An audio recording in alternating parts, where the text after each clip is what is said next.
jadi kamu korban kecelakaan.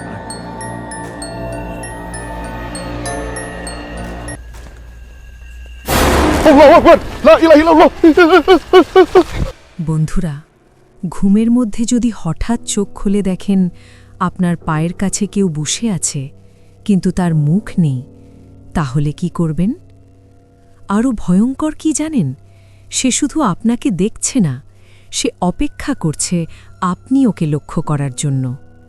এই ভিডিওটি একটি মেয়ে রেকর্ড করেছে। তাতে দেখা যায় সে ঘুমাচ্ছে, এরপর হঠাৎ সে জেগে ওঠে এবং ক্যামেরার দিকে তাকায় না, সে তাকিয়ে থাকে নিচের দিকে, তার পায়ের কাছে। আর ঠিক সেখানেই একজন মহিলা বসে আছে। দেখতে একেবারেই সাধারণ, না কোনো বিকৃত শরীর, না কোনো রক্তাক্ত চেহারা, কিন্তু তার মুখটা যেন মুছে ফেলা হয়েছে। কোনো চোখ নেই, কোনো নাক নেই, শুধু একটা ফাঁকা অন্ধকার। আর সে এক দৃষ্টিতে তাকিয়ে আছে। মেয়েটা প্রথমে বুঝতেই পারে না সে কি দেখছে। তার শ্বাস ভারী হয়ে যায়, সে নড়তে চায় কিন্তু পারে না। তার শরীর যেন জমে গেছে, নাকি কেউ ইচ্ছে করে তাকে আটকে রেখেছে। মেয়েটি প্রচণ্ড ভয় পেয়ে যায় এবং উঠে চলে যাওয়ার চেষ্টা করে, কিন্তু সে পারে না এবং ছায়াটি হঠাৎ উঠে চলে যায়। কিছুক্ষণ পর সে ছায়াটিকে তার বাথরুমের দিকে যেতে দেখে।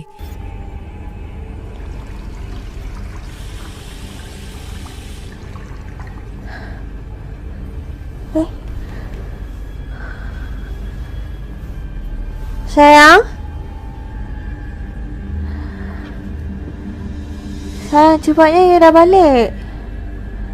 Baby?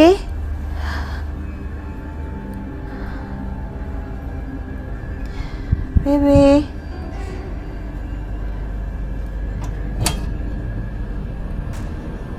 Sayang?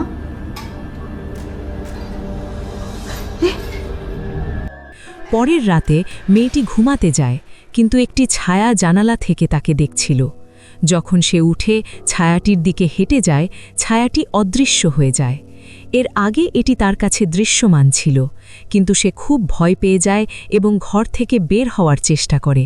কিন্তু ছায়াটি তার দিকে আসতে থাকে, তাকে তার দিকে ইশারা করে, কিন্তু সে সেখানে না গিয়ে ঘরের ভেতরে অন্য কোথাও যাওয়ার চেষ্টা করে। আর এরপর কি কি ঘটেছিল বাকিটা আপনারা নিজেই দেখে নিন।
বন্ধুরা, এই ভিডিওতে একজন ঘোস্ট হান্টার দীর্ঘদিন ধরে পরিত্যক্ত এবং ভুতুরে একটি হাসপাতালে ঘোস্ট হান্টিং করতে গিয়েছিল। বলা হয় যে এই হাসপাতালে ঢোকার সাহস কারও ছিল না, তবে সে তার সাহস পরীক্ষা করতে এবং ঘরের প্রতিটি কোণ ঘুরে দেখতে দৃঢ় প্রতিজ্ঞ ছিল। কিন্তু ঘরের ভিতরে যাওয়ার পরে হঠাৎ করেই সে দেখতে পায় যে ঠিক তার একটু সামনে একটা রহস্যময় কালো ছায়া দাঁড়িয়ে আছে। সে কৌতূহলী হয়ে উঠল এবং সেটার কাছে যাওয়ার চেষ্টা করল। Kita interaksi teman-teman. Bismillahirrahmanirrahim. Bismillahirrahmanirrahim. Assalamualaikum. Siapa namamu?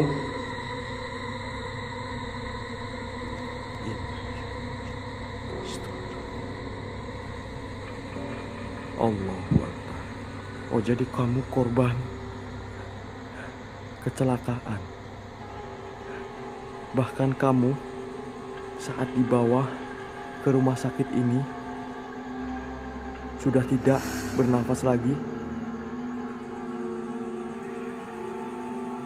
Oh benar. Oh, berarti dia penasaran dengan lokasi ini coy. Astagfirullahaladzim, ini ngeri banget. আসলে মূর্তিটির কাছে যাওয়ার পর সে দেখতে পেল যে রহস্যময় এই ভয়ানক জিনিসটার মুখটা আরও অনেক বেশি ভয়ঙ্কর ছিল। শরীরের আকৃতি পোড়ার মতো, মনে হচ্ছে যেন আগুনে ঝলসে গিয়েছে। সেই রহস্যময় এই আত্মাটাকে তার নাম এবং তার সাথে কি ঘটেছিল সেটা জিজ্ঞেস করছিল। তিনি তার মৃত্যুর গল্পও বলেছিলেন, কিন্তু এর পরেই ঘটে ভয়ঙ্কর ঘটনা। আসলে এরপরে কি ঘটেছিল বাকিটা আপনারাই দেখে নিন। Astagfirullahaladzim, ini ngeri banget teman-teman. Astagfirullahaladzim. Allahu Akbar. Ya Allah. Astagfirullahaladzim. Oke, nona manis. Astagfirullahaladzim.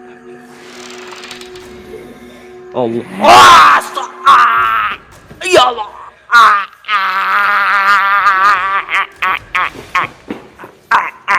Tim. Tim. Ya. আসলে বন্ধুরা, এই ঘটনার পর থেকে লোকটাকে আর কখনোই কোথাও খুঁজে পাওয়া যায়নি। শুধুমাত্র পরিত্যক্ত এবং ভুতুরে হাসপাতালে লোকটির মোবাইলটা খুঁজে পাওয়া গিয়েছিল। আসলে এটা ইন্দোনেশিয়ার একটা সত্যিকারের ভুতুরে ঘটনা, যেটা কিনা সবাই জানে। আপনারা চাইলে আমরা ভূত কথা সিরিজে এই ঘটনা নিয়ে আমরা একটি আলাদা হরর স্টোরি ভিডিও তৈরি করব। আপনারা কে কে এই হরর স্টোরি শুনতে চান কমেন্ট করে অবশ্যই জানাবেন। বন্ধুরা, আমাদের পরবর্তী ভিডিওতে আমরা খুব অদ্ভুত চেহারার একটি মেয়েকে দেখতে পাই। সে দোসা খাওয়ার জন্য একজন দোসা বিক্রেতার কাছে যায়। কাছেই আরেকজন লোক তার ভিডিও করছিল, আর মেয়েটি সরাসরি তার ক্যামেরার দিকে একটা অদ্ভুত দৃষ্টিতে তাকিয়েছিল। এমনকি সে ভিডিওটা পরে তার ফেসবুকে আপলোড করে, কারণ তাকে দেখতে মোটেই মানুষ বলে মনে হচ্ছিল না। কিন্তু সবচেয়ে ভয়ানক বিষয়টা হচ্ছে, মেয়েটার এই রহস্যময় চেহারাটা শুধুমাত্র ক্যামেরাতেই দেখা যাচ্ছিল। বাস্তবে তাকে দেখতে খুবই সুন্দরী একজন ভদ্রমহিলা মনে হচ্ছিল। খালি চোখে কেউই তার ভয়ানক চেহারাটা দেখতে পাচ্ছিল না। মানে ক্যামেরা আর বাস্তবতা দুটো আলাদা কিছু দেখাচ্ছিল। এখন প্রশ্ন হচ্ছে, এই রহস্যময় মহিলাটা আসলে কে ছিল? কেন তাকে খালি চোখে একজন স্বাভাবিক সুন্দরী মহিলা মনে হচ্ছিল? আর ক্যামেরায় সে এত ভয়ঙ্কর দেখাচ্ছিল কেন?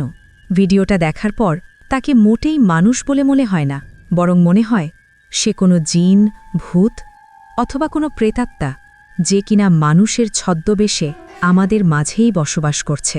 এই ব্যাপারে আপনাদের কি মনে হয়? কমেন্ট করে অবশ্যই জানাবেন।